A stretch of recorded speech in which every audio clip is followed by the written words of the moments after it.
내일도 최선을 다하겠습니다. 여러분 고맙습니다.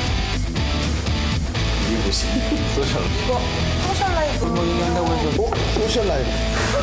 이거 들고 우리 엘리베이터 타고 네.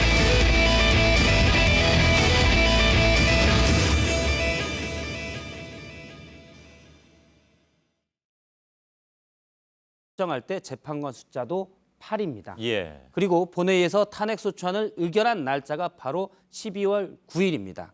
이때까지가 한 1에서 9까지가 다 연결이 됐고요. 예. 몇 달 뒤에 또 질서 있는 숫자가 나타나는데 탄핵소추안을 올려서 헌법재판소가 탄핵 결정한 날짜가 3월 10일이고요. 예. 그 시각은 11시입니다. 그리고 그럼 12 숫자는 어디 있냐라는 의문이 그때부터 돌았었는데 예. 박근혜 전 대통령이 청와대에서 퇴거한 날이 12일이고 아, 예. 예, 당시 헌법재판소의 이정미 권한대행이 탄핵 결정문 주요 요지를 읽을 때 국민이란 말이 12번 나옵니다. 예. 뭐 좀 꿰맞췄다 이런 얘기가 나올 수도 있긴 하지만 예, 여태까지 저렇게 또 숫자가 맞아 들어간 적도 별로 없었기 때문에 예. 별로가 아니라 없었던 것 같습니다. 그래서 많이 인구에 이렇게 회자되기도 했습니다. 지금 다시 보니까 또 역시 좀 희한하다 이런 생각도 들긴 듭니다. 예. 자, 근데 사실은 그 당시에 박 전 대통령의 탄핵은 세월호 인양과도 많이 연관이 또 있어서 그것도 많이 또 얘기가 됐습니다. 사실은 사람들이 무슨 까닭이나 연고가 이렇게 있는 것 아니냐라고 많이 의아했는데요. 예. 세월호 7시간 반은 사실 박 전 대통령이 국민의 신뢰를 잇는 결정적인 계기가 됐었습니다. 예. 탄핵 이후에도 세월호와 연관된 일들이 일어나는데 박근혜 전 대통령이 탄핵된 뒤에 검찰에 소환돼서 불려간 날이 3월 21일이고요. 그 다음 날인 3월 22일, 그러니까 3년 가까이 진도 바다 밑에 있던 세월호가 인양이 시작이 됐습니다. 그리고 3월 31일 날 박근혜 전 대통령에 대한 구속이 결정됐고요. 그리고 같은 날 세월호가 목포 신항에 돌아옵니다. 예. 그래서 당시에 박 전 대통령이 가자, 세월호가 나왔다라는 말이 나왔었고요. 예. 그리고 또 하나 의미 있는 게 세월호 참사가 발생된 게 2014년 4월 16일인데 최근 결정된 박근혜 전 대통령의 구속기간 만료일은 내년 4월 16일입니다. 그렇죠. 예. 사실 뭐 이렇게 우연히 숫자가 많이 맞아떨어지긴 하지만 이게 뭐 과학적 근거가 있는 건 당연히 아닌데. 예, 그렇습니다. 박 전 대통령은 평소에 우주의 기운을 강조했습니다. 그러니까 뭔가 정말 열심히 간절히 원하면 우주가 도와준다 이런 식이었는데요. 유명한 말이 되기도 했습니다. 예. 예. 그러나 우주의 기운이 그래서 우주의 기운이 숫자를 만들어냈다라는 해석은 있지만 과학적 근거는 전혀 없습니다. 예. 다만 그만큼 박 전 대통령의 탄핵과 법적 처벌이 필연적이다라는 사람들의 생각이 숫자의 질서를 만들어냈다는 해석입니다. 예. 아, 그렇게 정리를 하면 깔끔하게 정리가 되는 것 같습니다. 예. 두 번째 키워드는요? 두 번째 키워드는 정미용을 고발합니다. 예, 실제로 고발했죠. 예, 그렇습니다. 예. 며칠 전에 고발이 됐는데요. 경찰이 고발인을 조사하겠다고 밝혔습니다. 그래서 실제 수사가 이루어질 것으로 보입니다. 예. 지난 1일 대한애국당의 정미용 씨가 페이스북에 올린 글을 잠깐 보면 청와대 김정숙 여사를 지칭을 해서 넉 달도 안 돼서 옷값만 수억을 쓰는 사치라고 비난을 했고요. 예. 또 살이나 좀 빼시길이라며 인신공격까지 했습니다. 예. 이 내용에 대해서 한 시민단체 대표가 옷값만 수억을 쓴다는 것은 허위사실 유포에 대한 명예훼손이라고 했고 그다음에 살이나 좀 빼라는 건 성희롱이라면서 경찰에 고발을 했는데 예. 실제 경찰이 이제 조사에 들어가는 겁니다. 예. 눈길을 끄는 건 고발인입니다. 고발 단체는 애국국민운동 대연합의 오천도 대표인데요. 예. 시민단체 이름에 애국이 들어가 있어서 이른바 애국단체끼리의 내분이 아니냐 이런 해석이 있었는데 예. 제가 그래서 오늘 직접 통화를 했는데 아, 예. 오 대표하고. 예, 그렇습니다. 오 대표는 나는 일반적인 애국단체들과 다르다. 진정한 보수단체라고 얘기를 했고요. 예. 애국이란 이름을 관제단체 데모들이 써서 짜증이 난다라고 얘기를 했습니다. 아, 그렇군요. 아까 이분은 분명 본인도 보수 진영에 속한 사람은 맞는데 예, 일반적으로 이렇게 뭐 친박 쪽하고는 좀 결을 달리한다 이렇게 받아들이면 되는 겁니까? 예, 몇 년 전만 해도 관제 데모 단체였던 어버이연합의 추선희 사무총장과도 같이 활동을 했었는데 아, 예. 추 사무총장이 이상한 쪽으로 가자 그다음부터 멀리했다고 설명했습니다. 예. 뭐 또 추 사무총장은 본인이 이상한 쪽으로 갔다고 생각하지 않을 수도 있으니까. 예, 오 대표의 주장입니다. 아 그렇습니까? 예. 옮긴 거군요. 예. 수억 원의 옷값이라고 하는데 혹시 뭐 그 근거는 됐습니까? 왜냐하면 이거 뭐 또 수사를 받으려면 얘기를 해야 될 텐데. 예. 이미 그 정미용 씨의 페이스북 글은 많이 회자가 됐었고 예, 예. 극우 단체나 다른 특정 사이트에서 많이 옮겨갔었는데 예. 당시에도 근거를 대라는 목소리가 높았지만 근거는 된 적이 없습니다. 예. 대신 청와대가 정 씨의 이런 주장이 많이 회자가 되자 카드 뉴스라는 형식을 통해서 좀 얘기를 했는데요. 김성숙 여사가 옷값은 뭐 옷은 홈쇼핑에서 구입하기도 하고 수선에서도 입는다 예. 이런 식으로 우회적으로 설명을 했습니다. 정미용 씨는 이전에도 명예훼손 혐의로 고발 또는 고소되고 실제 배상 판결을 받은 적도 꽤 있는데요. 예. 몇 달 전만 해도 민족문제연구소가 기사를 날조했다라는 식으로 이 트윗을 리트윗했다가 그러니까 재전송을 했다가 예. 벌금 30만 원의 판결을 받았습니다. 1심에서 받았고요. 트윗도 사실은 이게 그 공연성, 그러니까 여러 군데 이렇게 배포하는 것이기 때문에 걸리려면 걸린다 이런 얘기죠. 예, 그렇습니다. 예, 예. 당시 재판부는 정미용 씨가 전직 아나운서이기 때문에 다른 사람들이 많이 믿을 수 있기 때문에 훨씬 더 처벌을 중하게 해야 한다라고 얘기를 했습니다. 예. 그리고 이전에도 모 구청장을 종북이라고 했다가 800만 원 배상 판결을 받기도 했습니다. 예. 알겠습니다. 자, 마지막 키워드 열어볼까요? 네, 세 번째 키워드는 선서를 하지 않았다입니다. 오늘 뭐 화제가 되더군요. 예, 그렇습니다. 오늘 조윤선 전 문체부 장관의 위증죄 항소심 재판이 있었는데요. 여기에서 조 전 장관의 변호인들의 주장입니다. 예. 변호인들은 지난해 10월 13일 당시 국감이 있었는데 국감에서 선서를 하지 않아서 선서 없이 한 증언은 위증죄가 아니다라고 예. 주장을 했습니다. 실제로 안 했습니까? 10월 13일 국감에서는 선서를 하지 않았습니다. 예. 그런데 국회 속기록을 보면 그 전 담당 상임위가 이제 문방인데 그 전 국감에서 선서를 했습니다. 예. 당시에 유성엽 상임위 위원장이 10월 13일로 예정된 문화체육관광부 소관 종합감사에서도 선서가 법적 효력이 미친다는 점을 말씀드립니다라고 국회 속기록에 나와 있습니다. 예. 그러니까 9월 27일 국감에서 선서를 한 번 했으니 10월 13일 선서는 안 해도 효력이 미친다라고 국회 상임위원장이 얘기를 한 겁니다. 아, 그게 어떤 법적 근거가 있는 겁니까? 예, 그렇습니다. 예. 미리 고지를 했기 때문에 효력이 있는 거고요. 당시 9월 27일 국감에서 조윤선 장관 당시 장관이 예. 선서를 했습니다. 직접 들어보겠습니다. 예. 그래서 본인은 만일 진술이나 서면 답변에 거짓이 있으면 위증의 벌을 받기로 서약하고 맹서합니다. 2016년 9월 27일 문화체육관광부 장관 조윤선. 예. 9월 국감에서 저렇게 선서를 했고 당시 상임위원장이 이 선서는 10월 국감에도 효력이 있다라고 했기 때문에 효력이 있다는 게 특검 측의 반박이었습니다. 예.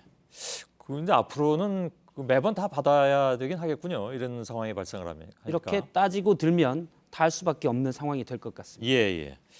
알겠습니다. 박성태 기자와 함께했습니다. 수고했습니다. 예.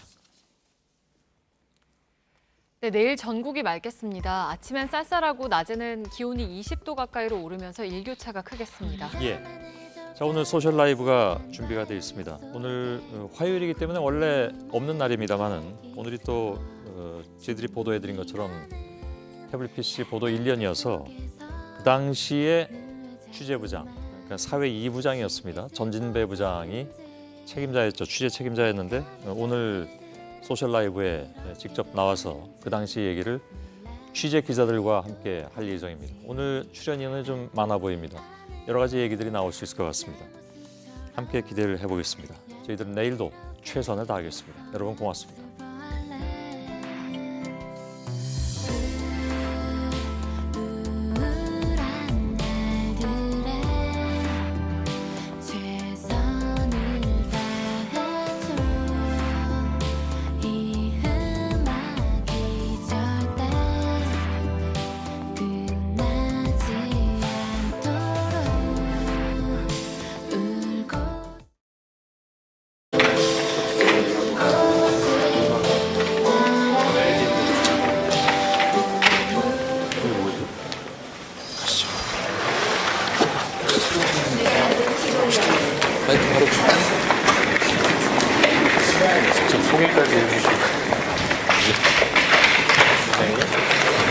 6명이네? 예. 한 5명이죠. 아니, 그러니까 합쳐서 7명이네? 아, 예. 그 전원이 8명인데 네. 오늘은 5명이 나왔습니다. 어제 심수미 씨랑 송영석 씨가 나왔어요. 아, 나눠서 나온 거죠? 김필준, 예. 예, 예. 뭐 막강한 취재진이 어제에 이어서 오늘도 또 소셜 라이브를 진행하게 됐군요. 서복현 기자는 뭐 많은 유저분들이 다 아실 테고 그 옆에 전진배 부장도 다 아실 텐데 많이 잊혀졌습니다. 왜 이렇게 생각합니까? 조명을 받으니 상당히 떨립니다. 얼마 전까지 저 주말 뉴스룸을 진행했었죠. 예. 예. 그러다 이제 김필규 기자로 예, 밀려났습니다. 예. 밀어내진 않았는데 본인이 밀려났다고 생각하고 있으니까 뭐 굳이 말리진 않겠습니다. 예. 그리고 이제 박병현 기자가 나와 있습니다. 오랜만에 나온 것 같아요? 예, 페북 소셜 라이브는 오랜만인 것 같습니다. 예. 제일 여기서 막내죠, 그러니까. 예. 맞습니다. 아, 이 기자는 박병현 기자는 요즘 제가 좀 이름 부르기가 별로 이렇게 탐탁치 않은 기자입니다. 신혜원 기자. 네, 화제의 인물입니다. 예. 왜인지는 아마 유저 여러분께서 아실 것 같고. 그날 뭐 신혜원 기자 이름이 뭡니까 저 실검 1위로 떠서 깜짝 놀랐다면서요? 내가 뭐 잘못한 거 있나 하려. 네, 그래서 뭐 혹시 뭐 노트북이나 막 취재 자료를 분실했던 건가? 예. 아니면 뭐 이렇게 전날 회식을 하고 혹시 무슨 일이 실수한 게 아닌가? 있었나 뭐 예. 고민을 했었는데 뭐, 네, 예. 다행인지 아닌지는 모르겠지만 동명이인인 것으로 예. 네. 그렇습니다. 신혜원 씨. 김태형 기자. 예. 역시 그 소셜 라이브에는 오랜만에 나온 것 같아요. 아, 저 불과 얼마 전에 이영학 어금니에 아파서 미안합니다. 예, 나왔었습니다. 예. 그건 나중에 따로 좀 얘기하면. 신혜원 기자는 오랜만이죠, 그죠? 저 소셜 라이브 처음입니다. 아이고 참 면목이 없네. 예. 그래도 아무튼 그 이름은 좀 그렇습니다. 사실 뭐 좀 웃으면서 시작을 했지만 1년 전 오늘 굉장히 좀 긴박하기도 했었고 또 1년이 지났다고 하지만 지금도 이렇게 뭐 우리가 그냥 마음을 다 풀어놓고 웃을 수는 없는 그런 상황이 지속되고 있죠. 그래서 앞으로 또 어떤 일이 우리 앞에 놓여 있는지 모르겠으나 지금까지 저희들이 나름대로 이제 늘 말씀드리는 것처럼 최선을 다 해왔고 물론 뭐 능력이 안 돼서 못 되는 부분도 있겠지만 최소한 게으르지 말자 하고 지내왔던 것 같습니다. 그 결과물들이 지속적으로 나왔고 오늘까지도 지속되고 있는 것 같습니다. 안나경 왜 이렇게 놀랍니까? 예. 이건 이제 일어나서 나가겠다는 얘기예요. 예, 전진배 부장한테 넘겨줘야 되니까. 예. 예. 아무튼 고생들 많이 했고 예. 안나경 앵커가 오늘 같이 진행을 하나요? 아니면 같이 나가나요, 저하고? 같이 나갈 예정입니다. 아 그래요? 네. 예. 근데 이렇게 마이크까지 본격적으로 차고 예. 있길래 이 마이크는 제가 뉴스할 때 차고 있던 마이크. 오늘 제가 이거 사장님한테 예. 제가 빨리 나가야 될 것 같은데. 예. 잘 부탁합니다. 예. 재밌게 잘 보겠습니다. 예. 예. 고맙습니다. 안녕하세요. 이거 필요 없죠? 네, 예. 감사합니다. 아까 말씀하신 대로 그대로 돌아주시고 예.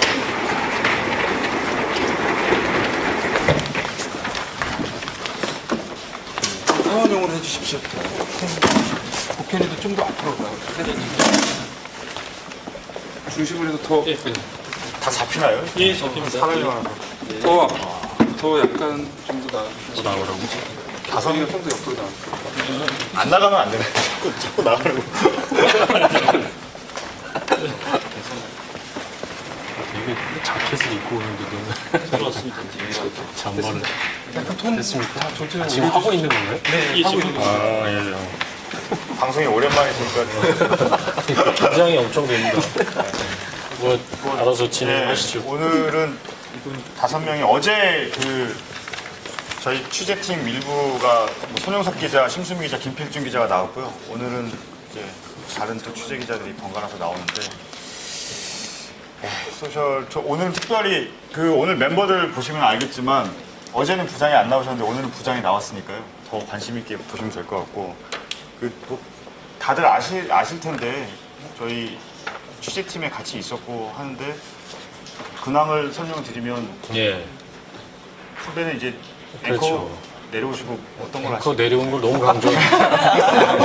내려왔다기보다는 네, 하지 않고 있고요. 계속 정치일부장 일을 계속 하고 있습니다. 네. 그리고 김태형 기자는 그때 물론 같이 다 취재팀이었고 지금 현재는 뭐 그때나 지금이나 이제 그 기동팀에 딱 보시면 아시겠지만 다 이제 정장 입고 계시지만 저희 혼자 유일하게 잠바를 이렇게 굳이 그럴 필요는 없는데 티가 나지 않습니까? 네. 기동팀에 있습니다. 네. 그리고 신혜원 기자는 네, 저희 정치부 국회팀 자유한국당 출입하고 있습니다. 네. 신혜원인데 또 자유한국당 박병현 기자 저도 최순실 취재를 할 때 사회부에 있다가 올해 이제 정치부로 와서 지금은 여당 출입하고 있습니다. 저도 소개를 하면 저도 정치부에 계속 있고요. 그래서 이렇게 부장 밑에서 같이 일하고 있는데 어제 제가 좀 진행을 하면 어제는 이제 태블릿 PC의 입수 경위라던가 뭐 어제 또 국정감사였으니까 그 태블릿 PC 조작설에 관련된 얘기들을 아마 좀 했었을 텐데 오늘은 태블릿 PC 보도 이후에 좀 1년 동안 어떻게 진행됐는지 또 앞으로는 또 어떻게 진행될 것인지 남은 것들은 또 뭔지 이런 부분들에 대해서 좀 얘기를 해보겠습니다. 그래서 그게 재밌을까요?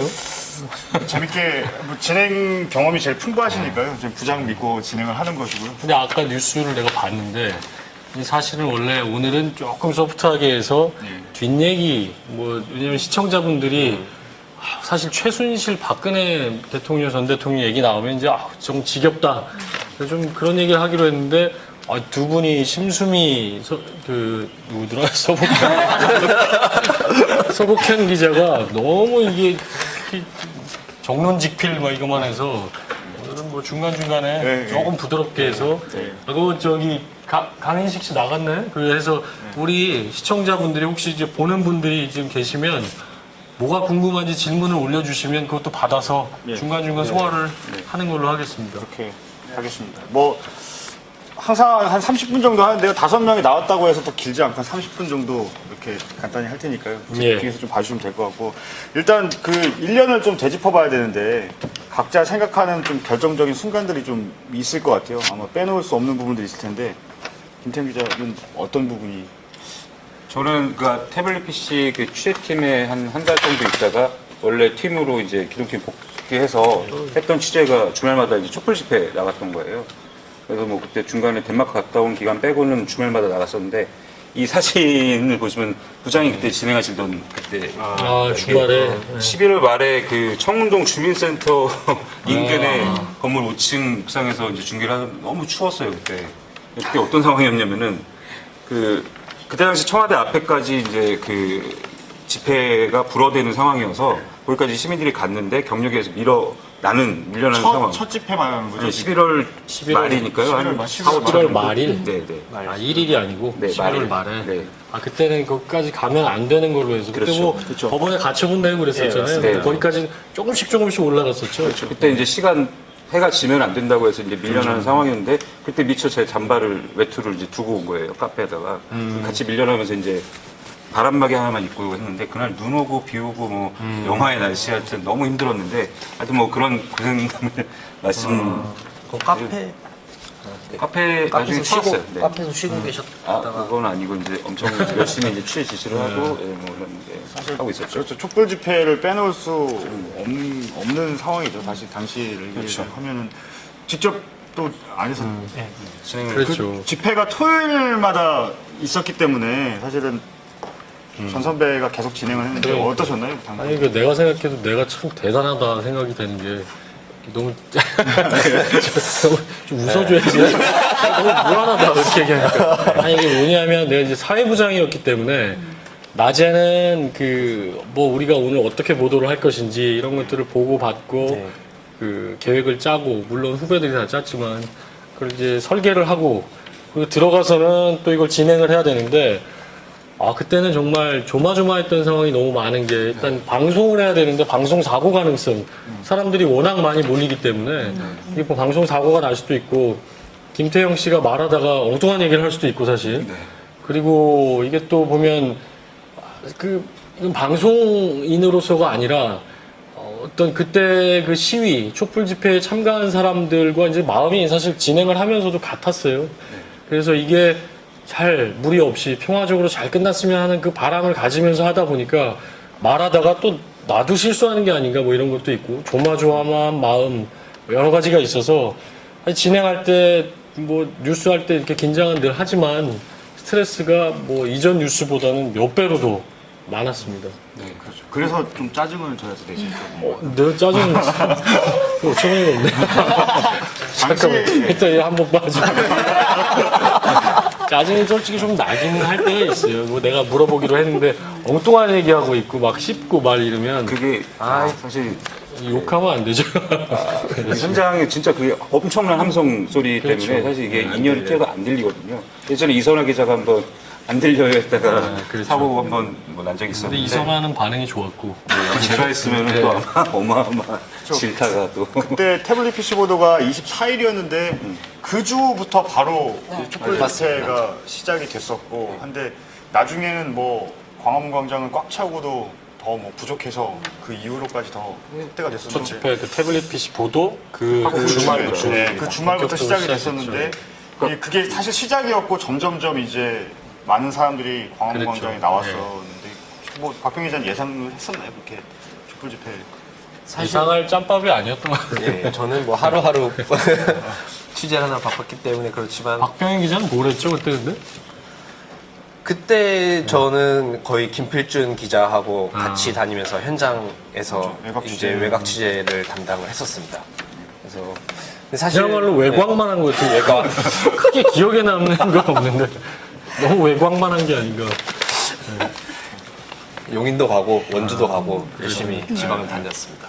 그건 제가 옆에서 지켜봤기 때문에 잘 알고 있는데 감사합니다. 그래서 그 촛불 집회가 사실은 뭐 태블릿 PC가 계기였다면 촛불 집회를 통해서 사람들 시민들의 의견 여론이라는 게 형성이 많이 됐었고 그게 아마 원동력이 됐었던 것 같은데요.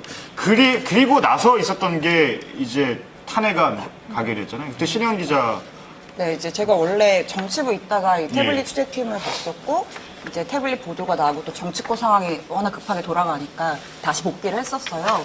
이제 그래서 사실은 보도 직후부터 뭐 실시간 검색어에 막 탄핵이란 말이 올랐었고요. 네, 뭐 그리고 그때 뭐 일간지에서 뭐 하야라는 한자를 뭐 그날의 한자 뭐 소개해서 뭐냐, 뭐 이렇게 우연이냐, 뭐 이런 얘기도 있었고, 이제 그러다가 사실은 이게 좀 아이러니한 건데 그 정치권에서 그러니까 공식적으로 탄핵이 언급된 게 자유한국당 김진태 의원이 처음으로 탄핵을 우리가 아는 그 김진태 의원. 당시 새누리. 왜 그 네. 얘기를 했죠? 이제 그때 이제 친박계랑 비박계가 막 격돌하는 의원총회가 있었는데 이제 거기서 뭐 그 당시 야당 민주당이 뭐 하야를 원하는 거냐 뭐 그러면 뭐 정당한 헌법 절차를 밟아라 탄핵해라 뭐 나는 뭐 반대 입장을 던질 거다 이게 해서 당시에 김진태 의원의 네. 페이스북인가요? 예, 그때 이제 의원총회가 비공개로 이루어져가지고 이제 탄핵 영상이 절차로 가자. 나가 있지는 않은데, 네네 이렇게 자기 페이스북에다가 그때 의원총회에서 한 말을 올렸었어요. 근데 이제 실제로 탄핵이 된 거죠. 그때만 해도 네. 사실 탄핵까지 난 갑자기 이 얘기하니까 기억이 나는 게 그때 이정현 의원이 탄핵 뭐 하나 장을 지진다 뭐 네.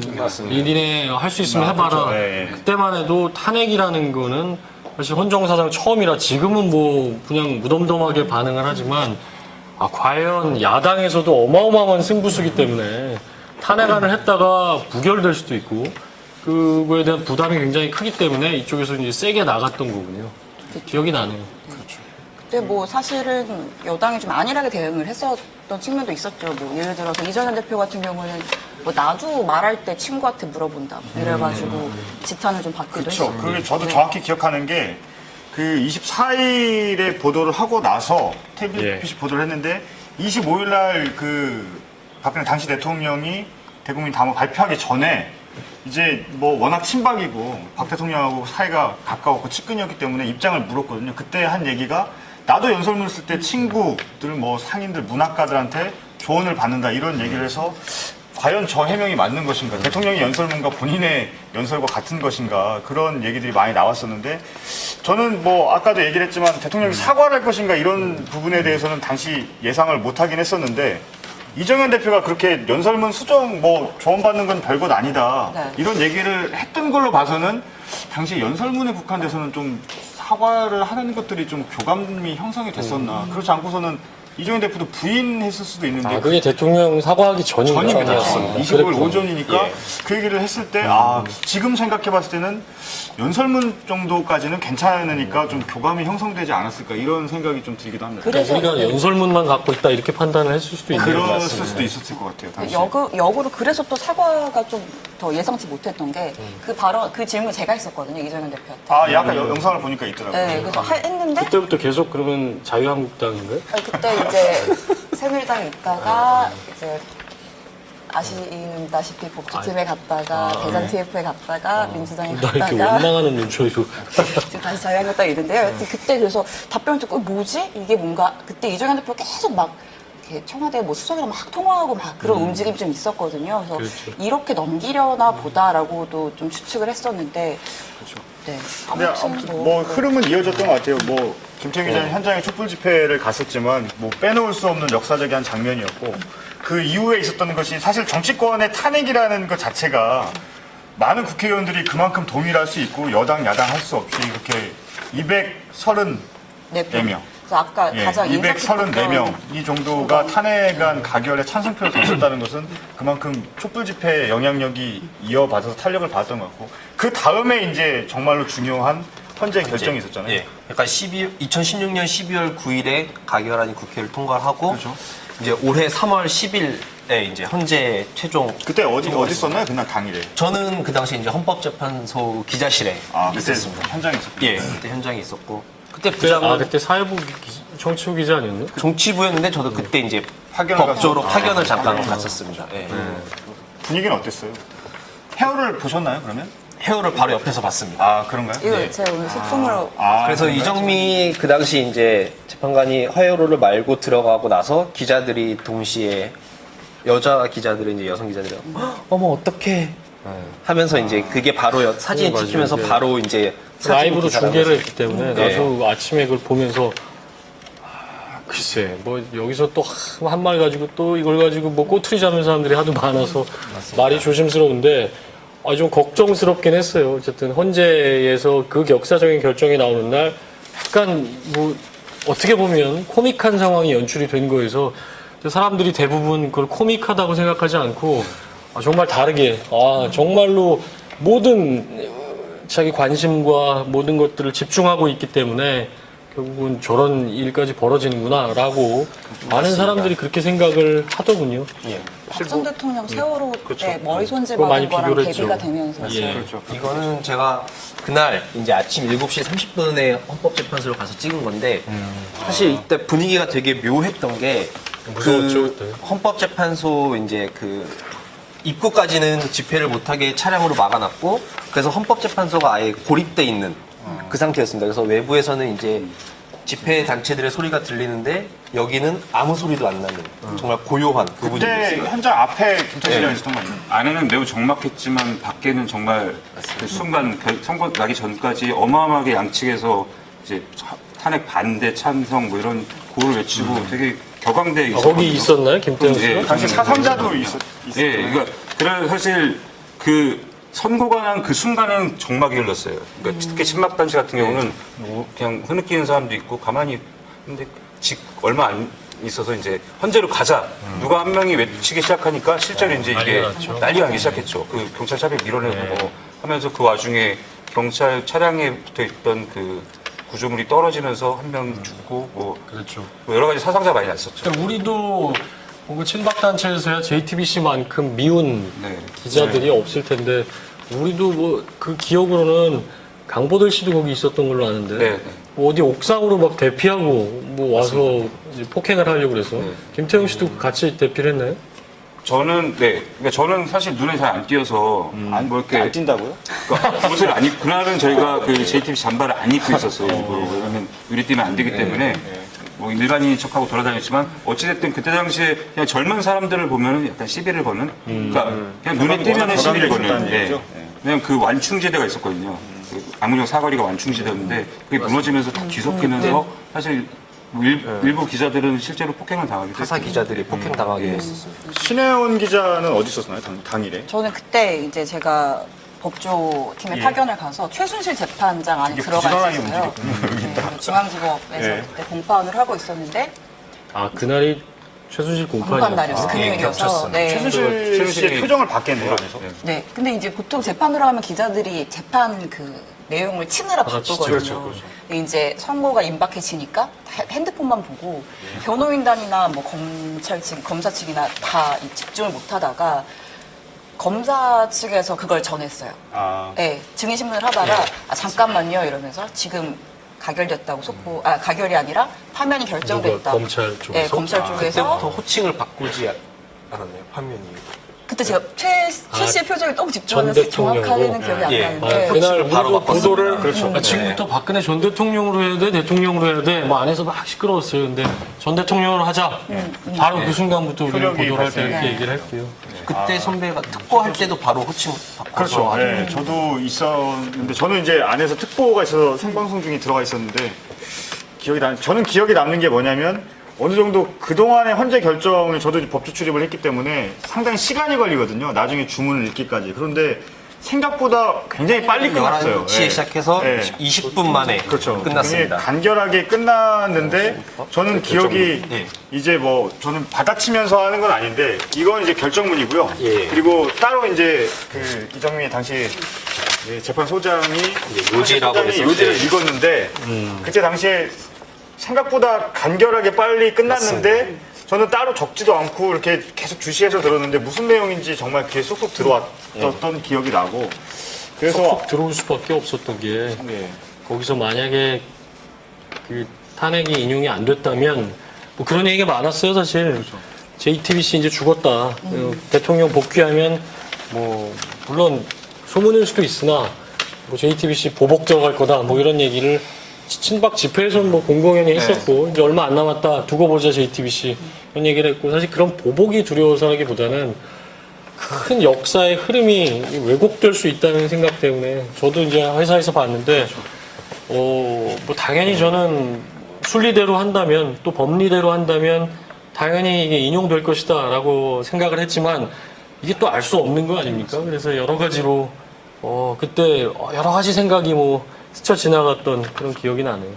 그렇습니다. 예, 모두가 아마 그 순간만큼 모두가 그 헌재의 입에 아마 귀를 기울였을 것 같은데 그래서 이게 이제 아마 결정적인 순간이었을 것 같아요. 저희도 이렇게 생각을 하지만 현장 취재를 각각 했지만 순간이었지만 그런데 이 태블릿 PC 보도 이후에 저는 좀 달라진 부분을 피부로 느낀 부분들이 있습니다.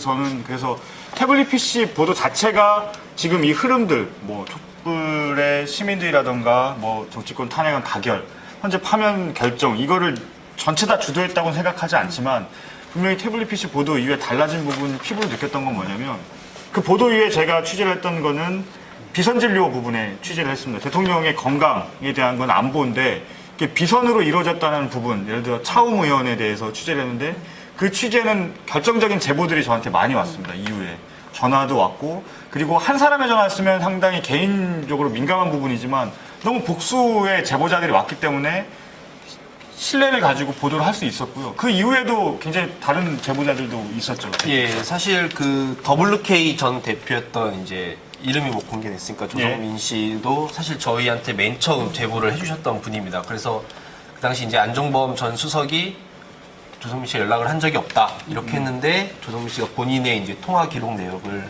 내역서를 저희에게 전부 다 주면서 사실이 아니다 다르다 해서 그 통화 내역을 보니까 이제 그 당시 김종차관 안종범 수석과 통화 내역이 다 나왔기 때문에 나온 적이 그래서 있었죠. 그걸 박평현 씨가 보도를 했어요? 예, 했었습니다. 그때 되게 전혀 기억이 안 급박하게 네, 그렇죠. 인터뷰를 해와서 보도를 했던 적이 있습니다. 점심시간에 자료를 받아서 그래서 맞아요. 계속 그거 예. 기다리면서 우리가 이제 그렇죠. 시청자분들은 그거 잘 모를 텐데 런다운이라고 그러잖아요. 방송 계획. 우리가 8시부터 뉴스를 이렇게 한다라고 계획을 잡는데 비워놨었어요, 계속.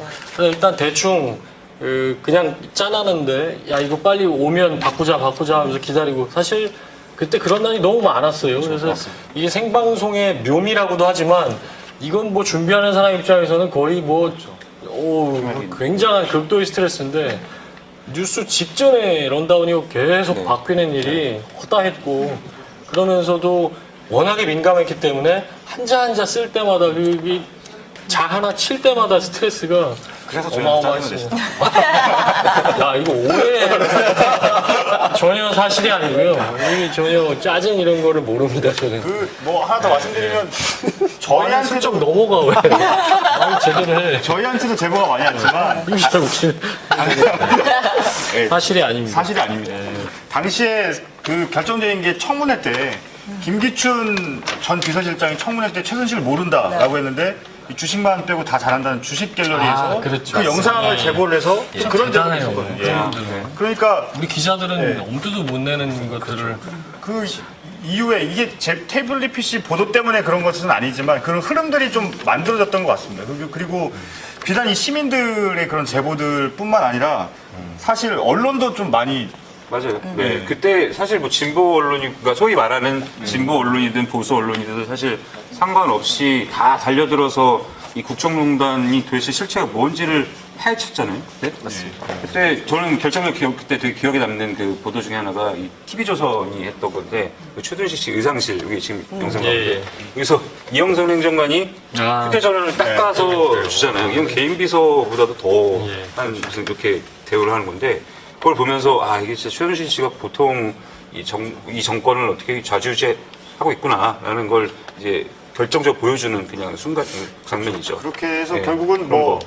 시민들도 그랬지만 네. 뭐 보수 언론, 진보 언론 할 것 없이 이 국정농단 사건 취재에 모두가 같이 뛰는 그런 상황이 벌어졌던 사실 것 같고요. 현 살아있는 정부를 상대로 해서 이게 싸운다는 게 보통 각 언론사마다 이렇게 다 그게 있잖아요. 추구하는 이념이라든지 뭐 그렇죠. 추구하는 이익이 있을 텐데 그런 게 전혀 보이지 않고 다 한 방향으로만 이렇게 가려갔던 것 만약에 같아요. 태블릿 PC 보도 이후에 우리만 계속 이렇게 했다면 굉장히 외로운 싸움이 될 수 있었을 거고 외로운 취재가 될 수 있었겠지만 함께 갔던 측면도 있는 거고요. 그래서 사실 근데 그 부분은 태블릿 PC 보도가 나오고 그 이튿날까지 이제 어느 정도 보도가 나가다가 박근혜 아까도 우리가 그 뉴스룸에도 했지만 박근혜 전 대통령의 사과 그 이후에 우르르 들어가게 된 거거든요. 그러니까 박근혜 전 대통령이 사과를 왜 하게 됐느냐 그런 부분이 이제 굉장히 중요할 텐데 그 부분이 언젠가는 뭐 밝혀질 거고 아마 그 나중에 그런 얘기를 하더라고요. 박 전 대통령 이제 청와대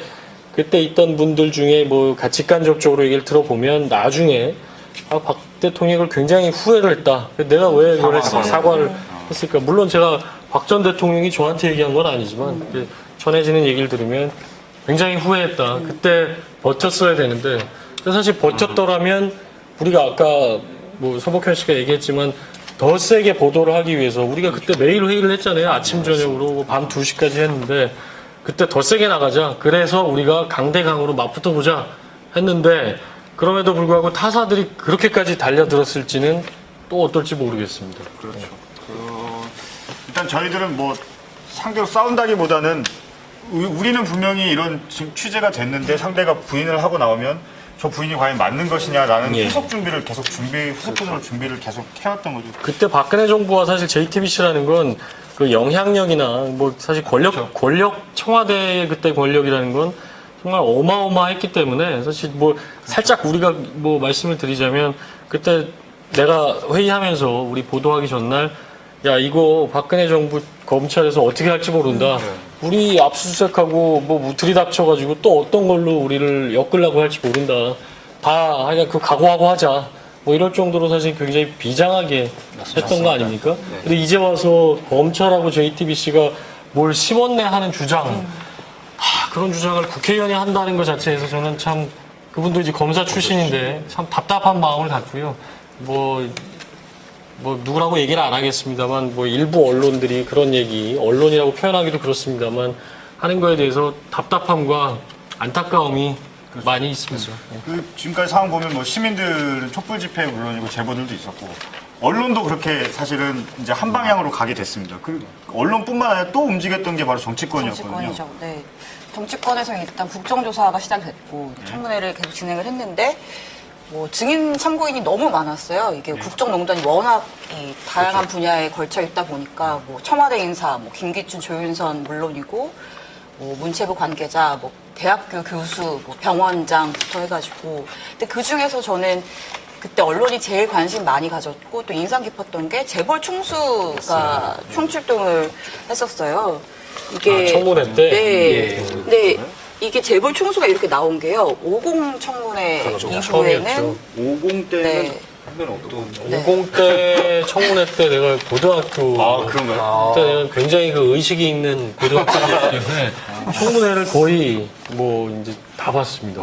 당시에 50 청문회, 뭐 광주 청문회 있었는데 그때 노무현 전 대통령이 스타가 됐고 고등학생 때 나와서 그 뭐 하면서 우리끼리 막 따라했어요. 그 사투리 쓰면서 하는 거, 뭐 지금 말입니까? 뭐 소리 지고 이거 많이 따라했고 부장이 얘기하는데 이렇게 딴짓을 하더라고. 중요한 대목에서 해봐. 아니 하시죠. 아니 그랬습니다. 그래서 그 기억이 이렇게 스치고 지나갔던 그 기억이 있습니다. 그러면 뭐 이때 당시에 청문회를 보시면서도 그 생각이 좀 났죠. 그래서 저 그때는 이제 정주영 씨가 나와서 네. 뭐 약간 코믹하게도 하고 뭐 이런 얘기들을 많이 했죠. 노무현 그 당시에 의원하고 얘기가 뭐 결코 코믹할 수 없는 상황인데 그런 식으로 이제 넘어가기도 하고 했었던 건데 이 당시에는 사실 훨씬 더 어떻게 보면 엄혹하다고 할까요? 굉장히 무서운 분위기였어요. 왜냐하면 그거는 한 정권이 이미 지나가고 야, 나 이렇게 당했어 뭐 하고 하는 거지만 이때는 대통령이었단 말이에요. 이게 어떻게 될지 모르니까 그 재벌 총수들도 야, 이거 이렇게 했다가 또 내가 어떻게 되는 거 아니냐. 여기서 잘못 말하면 또 여론의 문매를 맞을 수 있다. 굉장히 고민스러웠을 겁니다.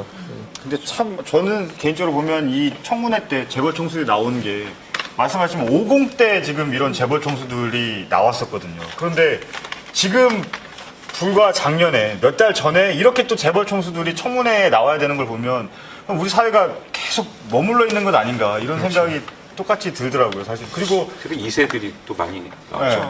87년도에 촛불 집회 광화문 그 집회가 있었지만 대규모 집회가 있었는데 민주화 운동이 있었는데 또 광화문에서 반복이 되는 게 역사가 계속 이런 식으로 반복이 되는 것이 그리고 재벌 총수들 답변도 그때랑 비슷한 게 이제 그때도 정권의 압력에 약간 어쩔 수 없었다라는 취지였고 이때도 이 출연금을 한 게 강제성, 그러니까 대통령의 뜻이었다라고는 들었고 피해자 코스프레를 하면서 대가성은 뭐 계속해서 부인을 했었고요. 그렇죠. 네. 그렇죠. 그래서 뭐 보도 이후에는 결국은 아까 시민들도 마찬가지고 언론도 마찬가지고 또 정치권에서도 뭐 청문회가 이루어지고 이렇게 계속 뭉쳐서 움직여서 그 아마 에너지들이 지금까지 계속 왔던 것 같아요. 그 에너지들이 계속 왔던 것 같은데 문제는 그 흐름이 지금까지 와서 1년이 지났는데 그럼 앞으로 1년은 어떻게 될 것인가라는 생각을 또 저는 하게 되더라고요. 왜냐하면 지금 아직 재판도 계속 진행 중이고 하루가 멀다 하고 새로운 내용들이 계속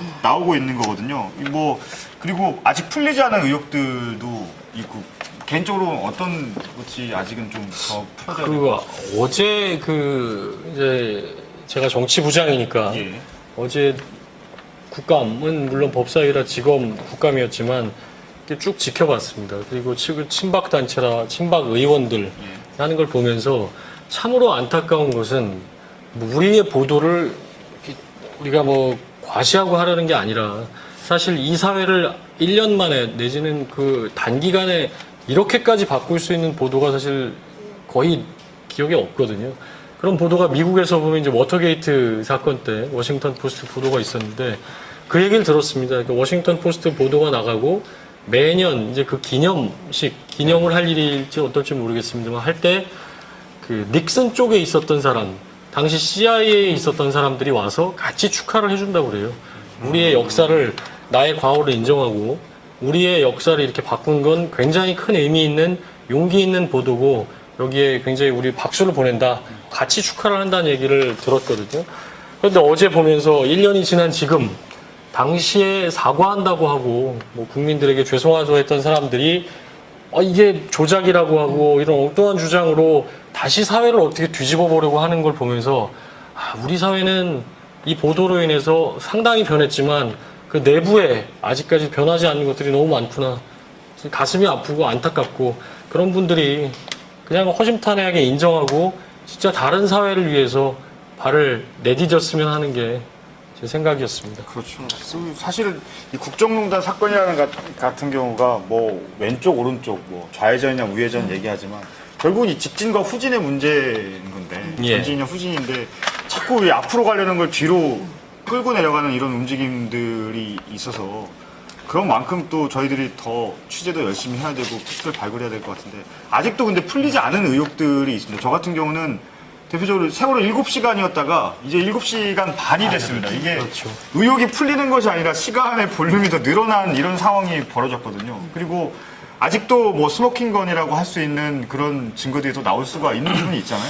또. 뭐 인물 중에서는 저는 좀 정유라 씨를 한번 뽑고 싶은 게 제가 정유라를 덴마크에서 한 달 넘게 이제 그렇죠. 소위 말하면 뻗치기를 하면서 구치소 앞에서 뻗치기를 하면서 기다렸죠. 그 분이 그러니까 정유라 씨가 나오기만을. 근데 법정에서 유일하게 한 번 봤어요. 그때가 구금연장 심리할 때였는데 그때 그 정유라 씨의 표정이나 말투 그런 게 저는 생생히 기억나는 게 사실 도피 생활을 했고 체포 구금됐으면은 엄청 위축이 될 수 있잖아요. 어린 나이기도 하고. 근데 전혀 그런 게 없고 되게 당당했어요.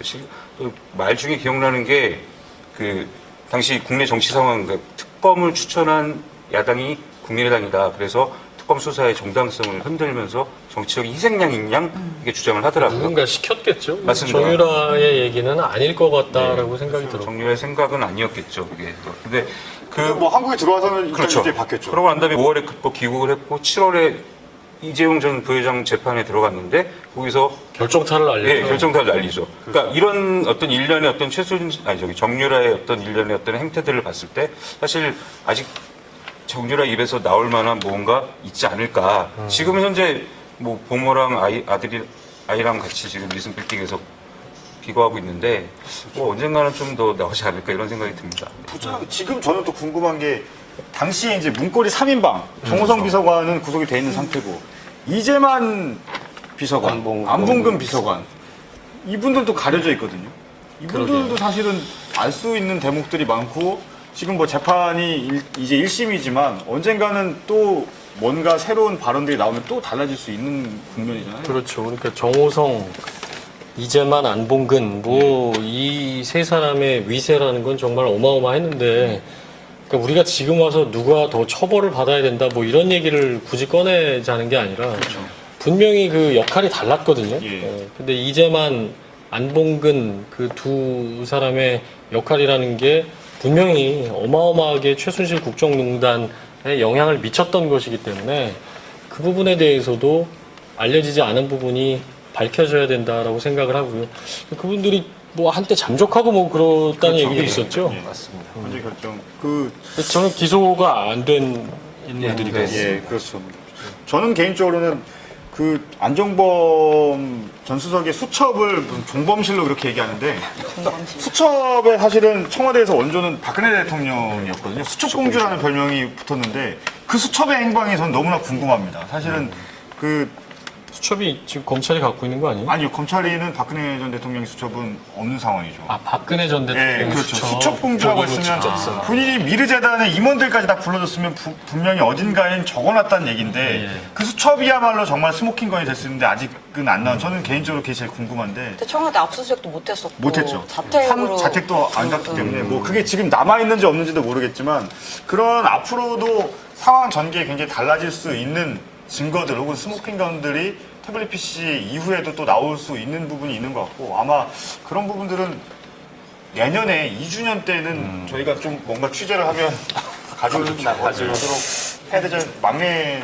기자가 제일 열심히 다시 떠서 외곽으로 나서 너무 외곽으로만 들어가 코어 핵심으로 들어가서 취재해야 되는데 계속 외곽만 보는 습관이 있어서 자 근데 아까 뭐 우리가 질문 받기로 했는데 질문이 뭐 들어온 게 있어요? 그런 게 있나요? 네, 뭐가 있어요? 네, 저기 날라가서 관심들은 있으신가요? 이상한 PD가 직접 어떻게- 말을 좀 하겠지. 작가가 그냥 뭐 읽어주셔도 될 것 같은데 안 보여줘. 고마해라 뭐 이런 얘기도 있는 거 길어졌다 이런 거만. 그리고 여기 네. 이제 오늘 한 10,000명 정도 보고 있거든요. 예. 좋아서 감사하다고 한 가지. 이거 제가 읽어도 되나요? 실검 1위도 몰랐는데요. 그런 얘기. 아 역시 뭐 부장에 나오니까 실검에 나오는 사장이 할 때는 이 실검 1위가 없었죠. 그 질문. 솔직해야지. 막내가 질문을 읽어주셔야 예. 될 것 같아요. 네. 진배 형 방송 관두고 살 좀 찐 것 같아. 아니 진짜 있는 겁니다. 다른 질문도 있는데 굳이 아니 그게 그걸 지금 뭐 그런 가장 쓸데없는 질문을 좀 여기 살이 좀 쪘습니다. 방송을 안 하면서 이제 술 일자리가 많아져서 서복현 기자님 신변의 위험은 없었나요? 신변의 위험은 없었고요. 집이 가까워서 네, 집이 바로 집을 얘기해줘도 되는지 모르겠지만 바로 앞이기 때문에 사실 끝나면 바로 저는 귀가했습니다. 오늘 저희 본가로 집 전화로 전화가 왔는데 채무 관계 이런 거 아니에요? 모르겠습니다. 어머니가 봐주셨는데 태영 씨 집이냐고 물어봤다고 하더라고요. 어머니가 이상해서 왜 그러시냐고 하니까 제 차 태영 씨 집 맞냐고. 어머니가 왜 그러시는데 그러냐고 그러니까 그냥 끊어버렸다고 하더라고요. 남자인가요, 여자인가요? 엄청 낮게 목소리를 깔고 얘기를 했다고 하더라고요. 여자인가요? 남자가? 네. 사실 뭐 지금 신변의 위협을 말하니까 말씀하시니까 약간 그런 생각이 좀 들긴 하더라고요. 그건 뭐 쓸데없는 생각인 것 같습니다. 네, 그러니까 부장께 질문이 예. 하나 더 있는데요. 태블릿을 처음 발견했다고 이제 보고를 받았을 때, 예. 처음 봤을 때 그 첫 심정이 어땠는지를 묻는 질문이 있습니다. 태블릿 그 여러 가지인데 그 태블릿을 봤을 때 내용 뭐 이런 것들이 있었는데 어제 심수미 씨 거를 내가 못 봤는데 어떻게 그 얘기가 됐는지 모르지만 심수미가 그 전에 묻지 마. 심각한 얘기하는데 죄송합니다. 그러니까 앵커 멘트 할 때도 꼭 이런 적이 있어서 옆에 막 스태프들이 웃어. 부장 짜증내시는데. 심수미가 그 얘기를 듣고 와서 고영태 씨한테 그 얘기를 담담하게 얘기를 하고 이성환과 얘기를 했는데 그걸 들으면서 야 이거 뭐 있구나. 이거 뭐 태블릿으로 뭘 고친다? 야 그게 나오면 정말 대박이다. 이게 뭔가 굉장한 게 될 수 있다라고 생각을 하면서 그게 금방 나올 거라고 생각을 못 했는데 불과 얼마 되지 않아서 이제 태블릿을 구했다 그래서 야 이게 그건가 하는데 잠깐 요새 내 이모티콘 보니까 이렇게 뒤통수를 치고 막 벼락이 확 떨어지는 이모티콘이 있던데 라이언이 이런 얘기하면 안 되나? 딱 그 느낌이었어요. 뭐 맞은 느낌? 뭐 그런 느낌이 들고 그럼에도 괜히 뭐 사실 저도 이제 20년 넘게 기자 생활하지만 와 뭐가 있구나 했는데 실은 가보면 별거 아니었고 실망할 때도 많았는데 이건 뭔가 있구나라는 그게 좀 있었고 그리고 나서 내용을 이제 보고를 받고 할 때 그때부터는 가슴이 두근두근 하면서 막 정말 심장이 튀어나올 것 같은 느낌이었고 선배 이걸 가져와야 되나요? 어때야 되나요? 그때부터 그 선택의 고민들이 어마어마했습니다. 그 자세한 얘기는 또 이걸 보면서 이거 적으면서 지금 분명히 모니터링 하면서 또 내일 꼬투리 잡을 사람들이 있기 때문에 나중에 천천히 우리가 과시하지 않은 게 아니기 때문에 나중에 천천히 그 의미를 전달하는 걸로 하겠습니다. 시간이 좀 됐는데 정리를 좀 하면 근데 앞으로 1년 동안에 아직 뭐 남겨진 의혹들 이런 부분들을 얘기를 했는데 저는 이런 생각이 들더라고요. 오늘 검찰하고 아까 그 사과 문제를 얘기를 했거든요. 사과 24일 날 개헌을 발표한 대통령이 왜 갑자기 25일 날 사과를 했을까? 밤사이 무슨 일이 있었던 것이고 뭐 검찰도 여러 관계자들을 조사를 했기 때문에 검찰 관계자를 통해서 좀 취재를 해봤는데 이런 얘기를 하더라고요. 그 부분은 대통령이 어떤 생각을 가지고 있었냐 부분은 현재 대통령도 아무런 얘기를 하고 있지 않고 최순실 씨도 모든 의혹을 부인하면서 아무 얘기도 하고 있지 않기 때문에 나중에 두 사람의 회고록이 나오면 아마 거기에 등장을 할 수 있을 것 같다라는 얘기를 딱 하더라고요. 근데 그 얘기를 딱 듣는 순간 이게 저는 어떤 회고록이 떠올랐냐면 그래서 제가 가져왔는데 이 회고록이 떠올랐어요. 물론 제가 너무 앞서 나가는 회고록일 수도 있지만 전 이 전두환 회고록은 역사적으로 큰 문제라고 보는 게 5.18 같은 경우도 아직까지도 다 밝혀지지 않은 부분들에 대해서 지금 하고 있는 거잖아요. 헬기 조준 사격이라든가. 그런데 과연 이 국정농단 사건에 대해서 우리가 끝까지 취재를 하고 모든 의혹들을 다 밝히지 않으면 30년 후에라도 혹은 이런 회고록이 나왔을 때 과연 역사가 왜곡될 수 있다 이런 생각이 좀 들기도 하거든요. 사실.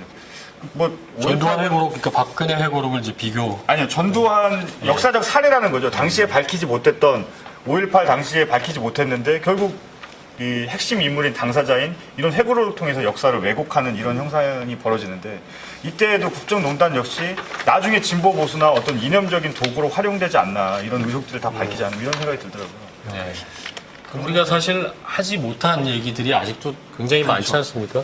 아직까지도 재판이 진행 중이고 또 아직까지도 이렇게 시비를 거는 사람들이 많기 때문에 우리가 갖고 있는 얘기들이 있는데 서복현 씨 얘기대로 이런 말도 안 되는 회고록이라는 이름으로 또 한 번 역사를 왜곡하면 안 되기 때문에 우리가 모여서 우리 이름이 있지 않습니까? CN블루 팀인데 CN블루 이름으로 우리가 언젠가 그 기록을 하나하나 정리해서 다 많은 분들께 보고 드릴 날이 오지 않을 거라고 생각을 합니다.